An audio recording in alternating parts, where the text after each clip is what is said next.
Welcome to ఎన్డీజీ news. నా పేరు నరసింహారావు. వత్సవాయి మండలం పాత వేమవరంలో సకాలంలో వర్షాలు లేక వరి పంటలు ఎండిపోయే ప్రమాదం ఏర్పడింది. పంటను కాపాడుకునేందుకు రైతులు 500 రూపాయలు చెల్లించి నీటి ట్యాంకర్లతో పొలాలకు నీరందిస్తున్నారు. అధికారులు స్పందించి కాలువలకు వెంటనే నీటిని విడుదల చేయాలని రైతులు విజ్ఞప్తి చేస్తున్నారు.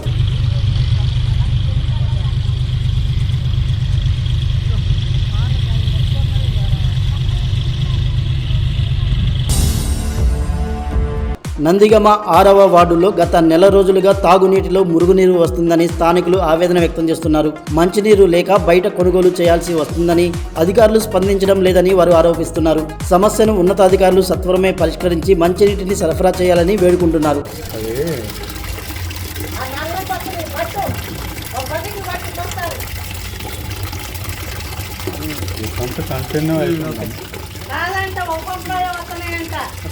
చూడమ్మా, మీరు కూడా చూడండి, మొక్కలకు కాదుగా మీరు. విద్యారంగంలో ప్రభుత్వం తెచ్చిన సంస్కరణల వల్ల ఈ ఏడాది 5,000 మంది విద్యార్థులు ప్రైవేటు పాఠశాలలను వీడి ప్రభుత్వ బడులలో చేరారని కలెక్టర్ లక్ష్మీశా తెలిపారు. జగ్గయ్యపేట బాలురా హైస్కూల్లో జరిగిన పేరెంట్స్ టీచర్స్ మీటింగ్లో ఆయన మాట్లాడారు. 3 ఏళ్లుగా పీటీఎం నిర్వహణ లీప్ యాప్ ద్వారా సమాచారం అందించడంతో విద్యా ప్రమాణాలు బాగా పెరిగాయని కలెక్టర్ పేర్కొన్నారు. ప్రాపర్గా నీళ్లు, దానికి కావాల్సిన న్యూట్రియంట్స్ అవన్నీ ఇచ్చి మంచి ప్రొటెక్షన్ ఇచ్చి పోషిస్తే అది పెరిగి పెద్దయి చెట్లు ఫలాన్ని ఇస్తుంది. సో అదే ప్రకారం పిల్లల్ని స్కూల్కి పంపించిన తర్వాత ఇటు టీచర్స్ అటు పేరెంట్స్ ప్రాపర్గా వాళ్ళకి గైడ్ చేసి వాళ్ళకి దిశానిర్దేశాలు ఇచ్చి ఏం చదవాలి, ఎప్పుడు చదవాలి, ఎట్లా చదవాలి, చదవడంలో వీక్ ఉంటే ఏ ప్రకారంగా. జగ్గయ్యపేట జీవీజే బాలుర పాఠశాలలో 10వ తరగతి విద్యార్థిని గాయత్రి డ్రగ్స్ వద్దు బ్రో అంటూ ఇచ్చిన ప్రసంగం ఆకట్టుకుంది. కలెక్టర్ లక్ష్మీశా, ఎమ్మెల్యే శ్రీరామ్, రాజగోపాల్ తాతయ్య, డీఈఓ చంద్రకళ విద్యార్థి సమయ స్ఫూర్తికి ముగ్ధులై వేదికపై అభినందించారు. కుటుంబాలను నాశనం చేసే మత్తు పదార్థాలకు దూరంగా ఉండాలని కోరిన గాయత్రిని తోటి విద్యార్థులు కరతాళ ధ్వనులతో అభినందించారు. డ్రగ్స్ వద్దు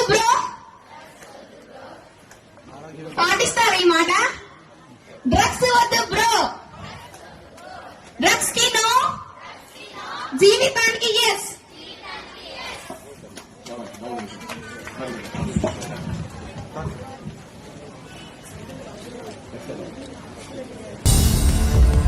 జగ్గయ్యపేట చెరువు బజార్లోని శ్రీ రేణుకా పరమేశ్వరి అమ్మవారి ఆలయంలో ఆషాఢ మాసం సందర్భంగా శాకంబరి ఉత్సవం ఘనంగా జరిగింది. అమ్మవారిని వివిధ రకాల కూరగాయలు, పండ్లు, ఆకుకూరలతో విశేషంగా అలంకరించారు. ఆలయంలో రుద్రహోమం, మూల మంత్రహోమం, గణపతి హోమాలు నిర్వహించి భక్తులకు ప్రసాదం పంపిణీ చేశారు.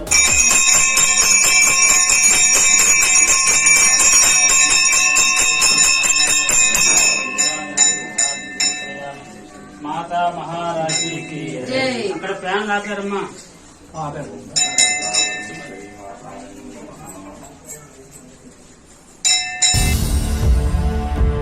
పెనుగొంచిప్రోలు మండలం లింగగూడెం మండల పరిషత్ ప్రాథమిక పాఠశాలలో విద్యార్థులు లేక మూతపడింది. బడి మూతపడడంతో పేద తల్లిదండ్రులు పిల్లలను ప్రైవేటు పాఠశాలలకు పంపలేక ఇబ్బందులు పడుతున్నారు. ఖాళీగా ఉన్న బడి ఆవరణను స్థానికులు ప్రస్తుతం గేదెలు కట్టేసి దొడ్డిగా మార్చడం కలకలం రేపుతుంది.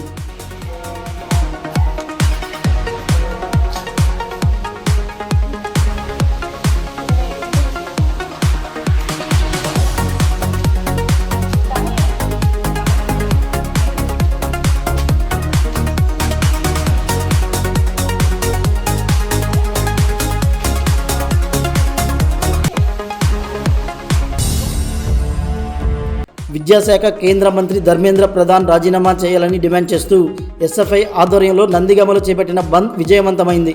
కార్పొరేట్ పాఠశాలలు, కాలేజీలు, జిల్లా పరిషత్ పాఠశాలల ఎదుట విద్యార్థులు పెద్ద ఎత్తున నిరసన తెలిపారు.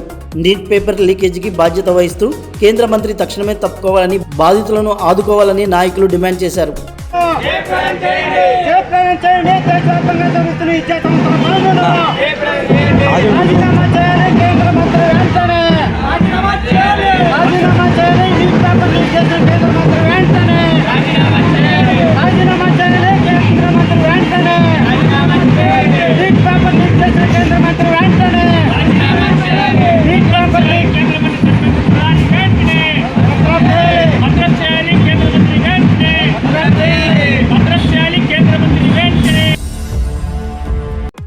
నందిగమ మండలం అంబారుపేట సత్యమ్మ తల్లి దేవస్థానంలో తెలంగాణ జనగామకు చెందిన బొడ్డు ప్రవీణ్ కుమార్ 101 కొబ్బరికాయలు కొట్టి మొక్కులు తీర్చుకున్నారు.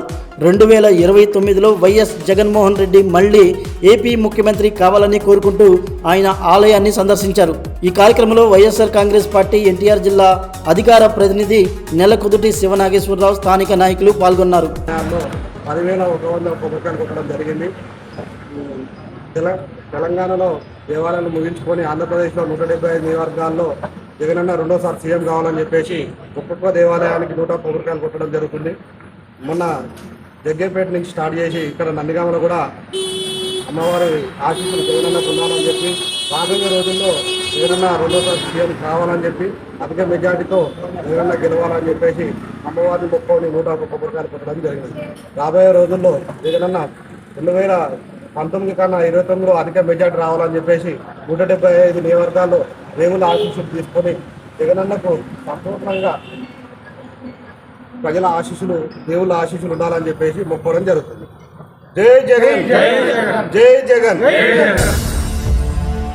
కొండపల్లిలో జరిగిన మెగా పేరెంట్స్ టీచర్స్ మీట్ 4.0 కార్యక్రమంలో మైలవరం ఎమ్మెల్యే వసంత వెంకట కృష్ణప్రసాద్ ముఖ్య అతిథిగా పాల్గొన్నారు. పాఠశాలలో 50 కోట్ల 78 లక్షల విలువైన అభివృద్ధి పనులు, సైన్స్ ల్యాబ్, దాతల సాయంతో నిర్మించిన భోజనశాలను ఆయన ప్రారంభించారు. యువత డ్రగ్స్, గంజాయికి దూరంగా ఉండాలని పిలుపునిచ్చిన ఎమ్మెల్యే పాఠశాల ఆవరణలో ఉచిత ఆయుర్వేద వైద్య శిబిరాన్ని పరిశీలించారు. రేపటి ఎన్డీజీ న్యూస్తో కలుద్దాం. నమస్కారం. అలాగే ఈనాటి ఈ బిడ్డలే రేపటి భావి భారత పౌరులు. వాళ్ళు ఈ దేశ భవిష్యత్తులో కీలక పాత్ర పోషించాల్సిన వాళ్ళని భావి భారత నిర్మాతలుగా తయారు చేసే క్రమంలో ప్రతి తల్లి, ప్రతి తండ్రి, ప్రతి ఉపాధ్యాయుడు, ఈ సమాజంలో ఉన్నటువంటి ప్రజాప్రతినిధులు, బాధ్యత కలిగిన వ్యక్తులకి ఈ సమాజాన్ని ముందుకు తీసుకెళ్లాల్సిన అవసరం ఉంది.